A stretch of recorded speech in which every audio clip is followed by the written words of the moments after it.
Bismillahirrahmanirrahim. Alhamdulillahirabbil alamin wassalatu wassalamu ala asyrofil mursalin sayyidina maulana Muhammadin wa ala alihi washabihi asma'in nama ba'du. Yang sangat kula hormati guru kita bersama Kiai Haji Anwar Mansur, Kiai Haji Abdul Kafabi Mahrus, Kiai Haji Abdul Hakim, Kiai Haji Anim, Kiai Haji Zamzamis, dan ingkang kula hormati Bunyai Aina Ma'ruf ingkang kula hormati, wonten Gubernur Jawa Timur Bu Khofifah, sedanten Bunyai ingkang kula hormati. Niki kula sekedar dugi niku pun dadi anak yang berakhlak karimah. Dados kula boten perlu nyampe nama itu kata-kata tekotok niku pun saleh pol mriki diutus ning Aina lewat Gus Subam. Gus Subam niku putrane Mbah Mun. Terus kalau diteror satu orang tidak mandi ya dua orang. Semua niku kabeh ditelponi dulur kula, Gus kula. Waduh. Sing dereng ditelepon malaikat Jibril mawon. Untuk memaksa kula hadir. Wis kula wau matur Bu Khofifah, kula niku hanya mau undangan orang sepuh. Ternyata orang sepuh itu banyak. Teng Mbah Hamid Pasuruan sepupu Mbah kula, teng mriki gurune Mbah Maimun. Terus riyen Mbah Mun ngaji teng Lirboyo. Terus keluarga Lirboyo kadose memanfaatkan hak maksa.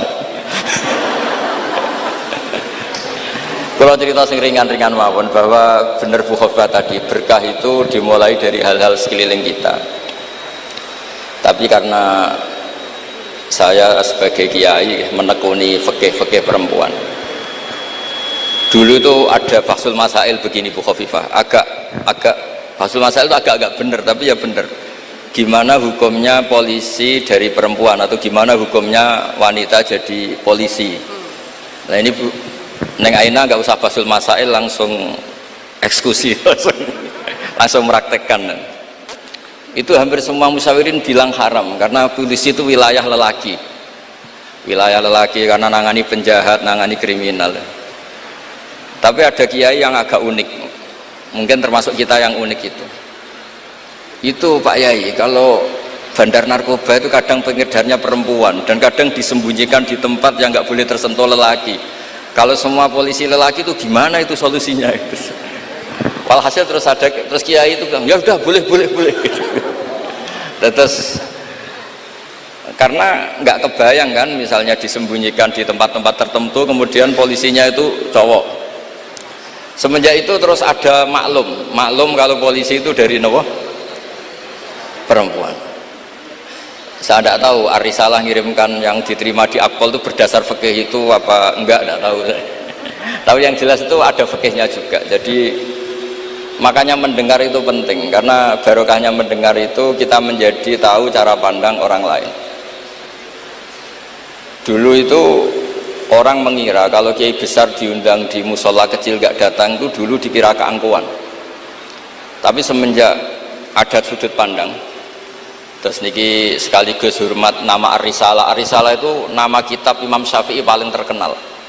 Jadi beliau itu diminta menulis kaidah usul fikih untuk kajian fikih. Yang meminta namanya Abdurrahman bin Mahdi. Ya ini tadi saya juga memberi hadiah sama Gus Sofa sama Gus Alawi kitab Ar-Risalah. Kemudian ditulis tebel sampai sekitar 700 halaman, namanya kitab Ar-Risalah. Di situ ada kaidah-kaidah cara menganalisis Quran dan hadis. Dan itu berkahnya Masya Allah, akhirnya fikih kita tidak fikih harfiah, tapi fikih yang benar-benar bisa menjawab tantangan zaman. Di antara yang paling terkenal misalnya ibu saya itu namanya Yohanit, persis tabarruk sama namanya ibunya Nabi Musa. Khilah ya. Di fikih itu ada kitabul khilah, bab merekayasa hukum. Jadi Nabi Musa kita tahu jalani hidup terbaikmu. Greenfield Fresh Milk. Itu Nabi Musa. Setelah itu Nabi Musa kecil disusui siapa aja nggak mau. Ini cerita kecerdasan perempuan zaman itu sudah cerdas. Jadi sebelum sekolah Arisalah juga ada yang cerdas ya. Terus gini ibu Nabi Sinten Musa. Itu cerdas sekali. Dia minta saudaranya supaya meneliti ini larungan Nabi Musa sampai mana. Singkat cerita ngerti kalau itu ditemu Fir'aun. Ketika cari perempuan yang menyusui, tidak ada yang mau Nabi Musa. Wa harramna 'alaihil maradi, semuanya menolak. Singkat cerita, saudaranya ini bilang, hal adulluka ala ahli baiti yakfulunahu lakum. Ini saya tunjukkan keluarga yang mungkin susuannya pas dengan Nabi Musa, dengan Musa kecil. Lalu pengawal-pengawal Fir'aun itu curiga, loh kok tahu? Sebab itu untuk menghilangkan curiga, dia bilang, tapi mintanya bayaran itu tinggi. Jadi berkahnya minta bayaran itu malah dikira ini benar-benar orang lain, karena kalau ibunya sendiri pasti tidak minta bayaran. Jadi ini cerita, jadi mulai dulu perempuan itu pinter ngerekayasa. Ya agak ruwet nih. Jadi kita ini partai-partai yang kalah sama ibu, kalah sama apa saja lah, sama Bu Nyai. Kalau santri ditanya, takut mana Bu Nyai sama Pak Yai? Mesti jawabannya takut Bu Nyai. Itu ijma, itu sudah ada ijma. Karena kiai itu lebih sabar itu. Kalau kata Bu Nyai enggak, kiai itu lebih pelupa. Jadi kalau ada masalah gampang lupa. Akhirnya karena bayar itu terus tidak curiga. Nggak curiga kalau itu ibu aslinya Nabi Musa. Akhirnya ibunya Nabi Musa dapat dua nikmat, dia ketemu putranya sekaligus dapat uang dari Fir'aun.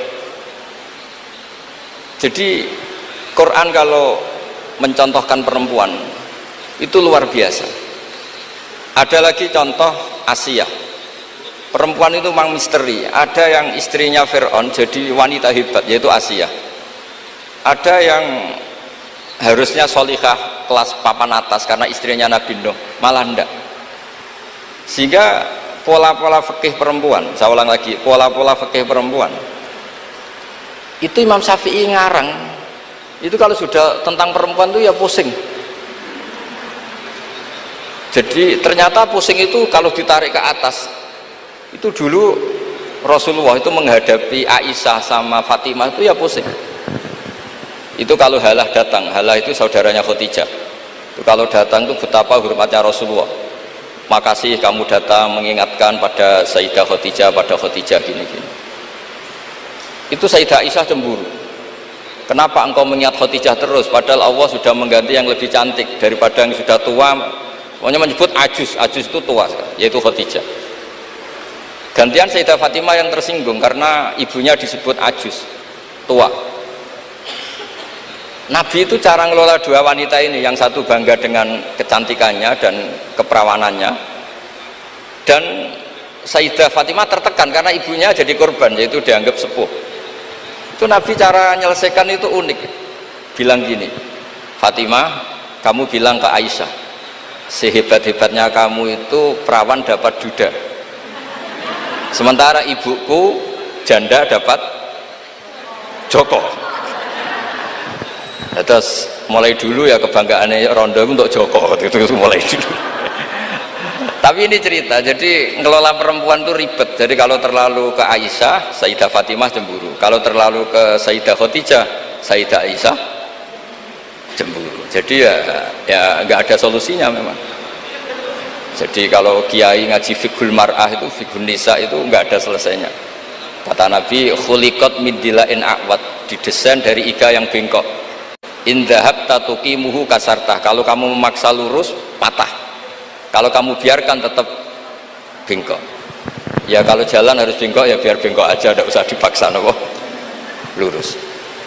Terus kalau suwon terutama teng Gus Sofa, Gus Alwi, teng putra-putra neng Aina, Ar-Risalah itu menjadi inspirasi hukum. Dulu zaman Imam Ghazali ada orang pamit mau jadi ahli fikih. Sama Imam Ghazali nggak boleh, udah kamu jadi dokter saja.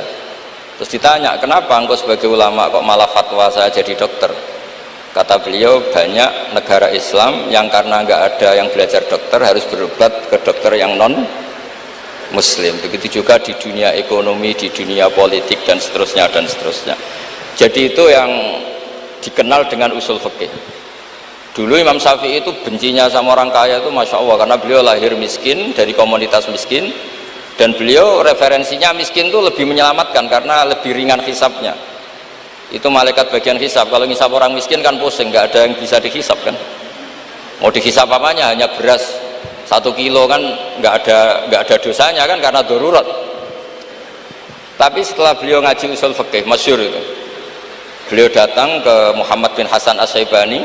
Ini asal usul beliau ngarang kitab Ar-Risalah. Itu emas itu tumpuan di meja. Kalau ngitung uang itu di depan umum. Makanya ini juga jadi fikih. Makanya menurut saya kiai-kiai itu kalau ngitung uang banyak kesunatannya di depan umum, biar orang nggak kepikiran nyalami template. Karena uang kiainya sudah banyak.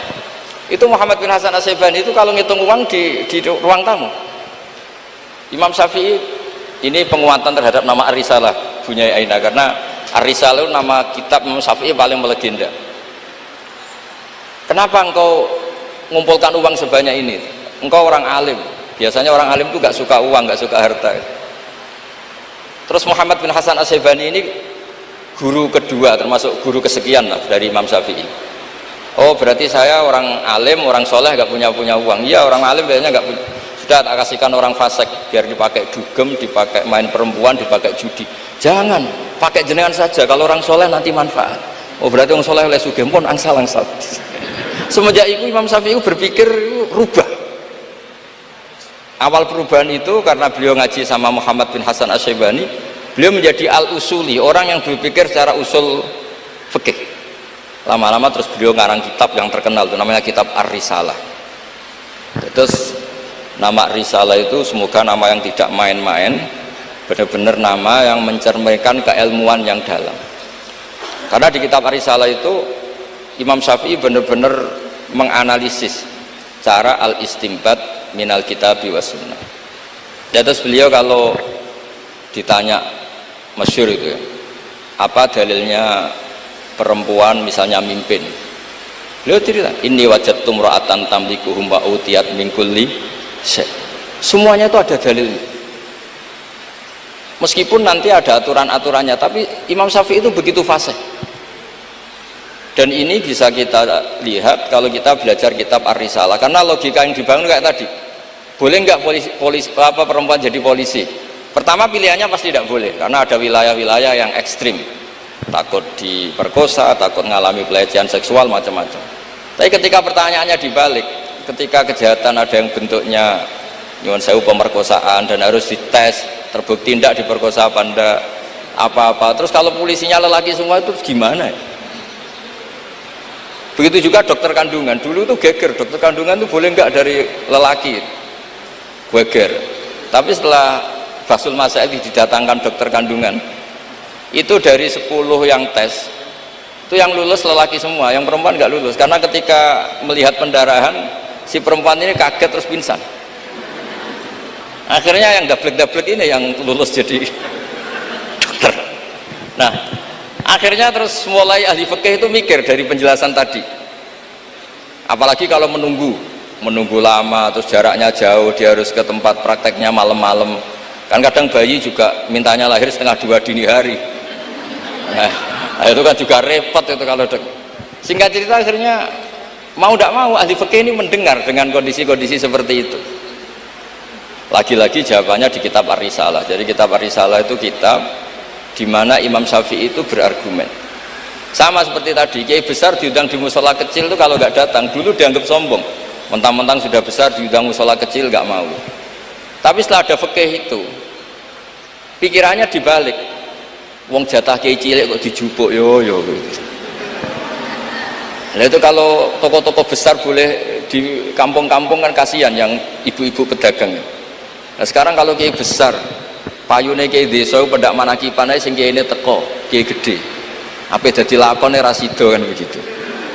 Wong saya berkali-kali ngalamin tuh, kalau saya nggak datang di acara-acara gitu, mesti kiai kampungnya matur nuwun Gus jenengan gak teko, muga teko. Ya karena mereka jadi lakon kalau saya datang kan mahjub. Nah itu kan terus jadi mindset fikih juga. Ternyata cara pandang, oh nak teko kiai yang sopan, kiai gede kok diundang di musola cilik teko. Itu mungkin kata orang banyak seperti itu, tapi tanyakan kiai RT itu. Sopan opo? Jupuk rezekine wong kan begitu. Nah, fikih-fikih seperti ini itu adanya di kitab Ar-Risalah itu. Jadi Ar-Risalah itu kitab yang luar biasa. Jadi berkali-kali kalau matur sudut pandang itu harus kuat ya, sudut pandang itu harus kuat ya. Tadi misalnya Imam Sya'roni dulu itu ditanya, kenapa engkau sekarang suka jadi orang kaya padahal dulu anda senang jadi orang miskin. Beliau cerita ada ulama ditanya seperti itu terus ngendikan li'afuza biladzatil khitab, supaya saya kalau ada khitabnya Allah itu tidak ngenes. Khitab apa? Wa anfiqu fisabilillah, kamu harus berderma di jalan Allah. Uang saja tidak punya kok disuruh berderma, supaya kalau baca Quran itu tidak ngenes teman-teman itu. Misalnya baca itu bi amalikum, saya tidak punya harta. Nah, ya semuanya walhasil saya minta lah, baru karena kitab Ar-Risalah itu yang miskin dia seneng karena nanti tidak ada hisab, yang kaya juga seneng karena lebih manfaat pada orang banyak. Yang nggak jabat ya seneng karena meringankan hisab, yang jabat seneng karena pahalanya banyak karena ngurus orang nopo banyak. Kalau nu artinya terkenal ini bukan seneng. Nanti saat ini kalau bukan nanti ngurus median bukan nanti, pasrah pangeran sebuah urusan. Tapi dongo menolak itu dia bukan mandi kalau pangeran. Mereka engkau nak sing wong carane ngaji gratisan nggih liwat wong koyo kula-kula ngeten iki. Karena kalau yang terkenal itu semuanya matre, itu juga repot umat. Tapi nak kula terkenal kula yo repot. Wis la haula wala quwata illa billah wa hasbunallahu wa ni'mal wakil. Jadi kula suwun niki memang diminta ngaji ilmiah nggih. Kula minta pondok ini harus menjadi pondok ilmiah. Yaitu misalnya ada dokter yang muslim, muslimah, soleh, solihah, anggap saja itu awal dari praktek islami di dunia apa? Kedokteran.